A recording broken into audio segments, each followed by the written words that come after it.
ओम वासुदेवाय नमः। आप सभी का मेरे YouTube चैनल पर स्वागत है। आज मैं आप सभी को बताने वाली हूँ कि सरल तरीके से हम कन्या पूजन कैसे करेंगे। देखिए, कन्या पूजन जो बहुत लोग अष्टमी को भी करते हैं, बहुत लोग नवमी को भी करते हैं। आपके यहाँ जैसे होता है वैसे आप कर सकती हैं। नवमी को कन्या पूजन करने के लिए हमें सर्वप्रथम तो अपना जो नवरात्रि में हम पूजन करते हैं, दुर्गा सप्तशती का पाठ, चालीसा या मंत्र जपना, जो भी होगा वो तो हम कर कर लेंगे। उसके बाद माता जी का आरती करने के बाद हम हवन करेंगे। हवन की सरल विधि का मैंने वीडियो डाला है, आप लोग उसे ज़रूर सुनिए।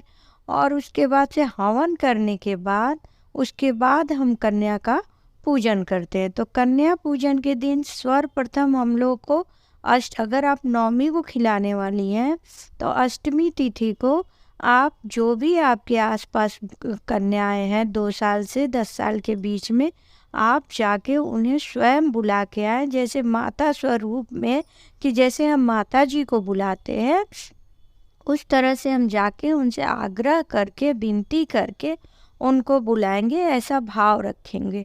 उसके बाद बुलाने के बाद जब कन्या हमारे यहाँ आएंगी तब उनका हम पैर अच्छे से धुलेंगे, पोछेंगे, उसके बाद आलता लगाएंगे, फिर उनको आसन देंगे, नेल पॉलिश लगाएंगे, काजल लगाएंगे, बिंदी लगाएंगे। बहुत लोग बच्चों का बाल बंधा रहता है, तैयार होके ही बच्चे आते हैं, लेकिन फिर उनको हम लोग बाल में रबर बैंड लगा दे, मतलब जितना हो सके, या हेयर बैंड लगा दे, बच्चों को हम तैयार करें कि मतलब बच्चे हमारे माता जी के स्वरूप में हमका कन्या पूजन के लिए उनका जैसे हम तैयारी करें।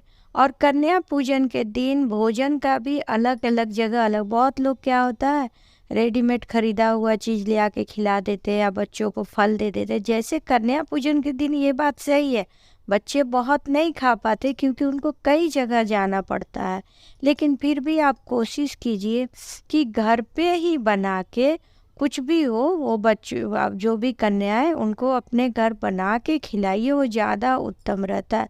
जैसे पूड़ी बना लीजिए, खीर बना लीजिए, बहुत जगह हलवा बनता है, हलवा बना, और चना ज़रूर बनाए।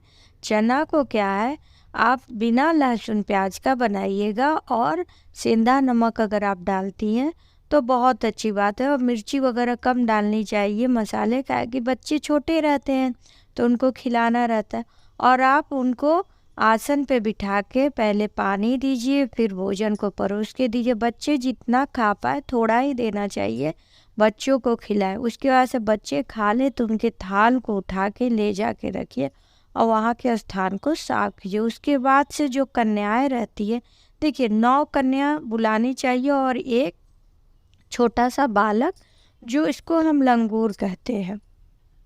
उसके बाद से कन्याओं का हम पाँव पड़ते हैं और तिलक लगाते हैं, और उनको जो भी आप गिफ्ट ले आई हैं देने के लिए वो दीजिए, या एक रुमाल दीजिए, और जो आप दक्षिणा स्वरूप पैसा दे सकते हैं पैसा दीजिए। जैसे आजकल बच्चों को चॉकलेट दे दीजिए, खुश हो जाते हैं।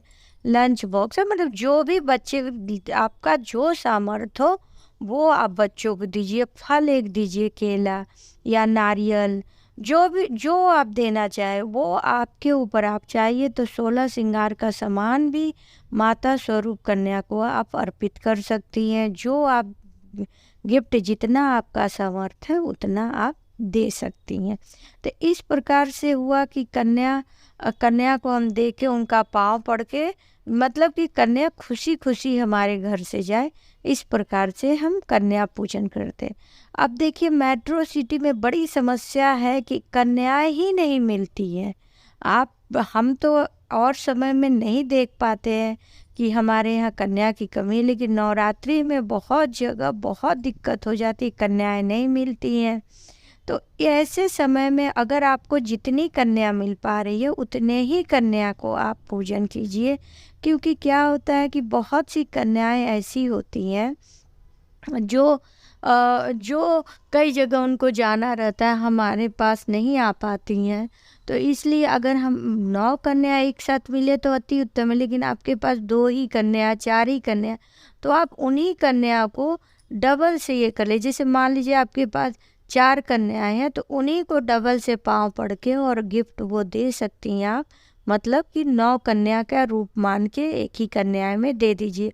बहुत बार ऐसा होता है कि हमने, जैसे हम कोरोना में जब नवरात्रि किए थे, बच्चे नहीं आ पाए थे, तो मैं एक ही कन्या को 9 गिफ्ट दी थी और 9 बार पाँव पड़ी थी और उनका 9 रूप एक ही कन्या में मान के मैंने माता जी का पूजन किया था। तो अगर कन्या आपके पास कम है तो आप ऐसे कीजिए। कई बार होता है, पहले हम लोग के टाइम में एक साथ 9 कन्या बैठती थी, लंगूर बैठ।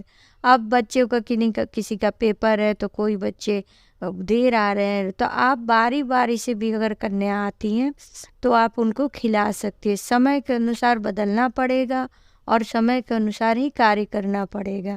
कई बार होते हैं कि भाई बच्चे एक साथ नहीं आ पाते, आगे पीछे आते हैं, तो आप आगे पीछे भी खिला लीजिए। इसमें कोई दोष नहीं है, कोई बात नहीं है कि हम एक साथ 9 कन्या ही बैठा के खिलाएंगे, आगे पीछे नहीं खिलाएंगे।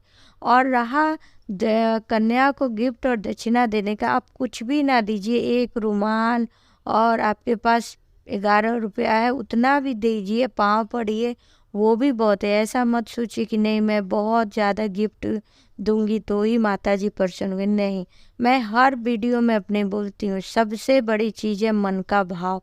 अगर माता जी हमारी मन को भाव देखेंगे कि मेरा भाव अच्छा है, शुद्ध है, हम किसी को परेशान नहीं कर रहे हैं, किसी के बारे में बुरा नहीं सोच रहे हैं, हमारा अच्छा सोच है, तो माता जी हमारे छोटे से भी प्रयास में ज़रूर फल देंगी, आशीर्वाद देंगी।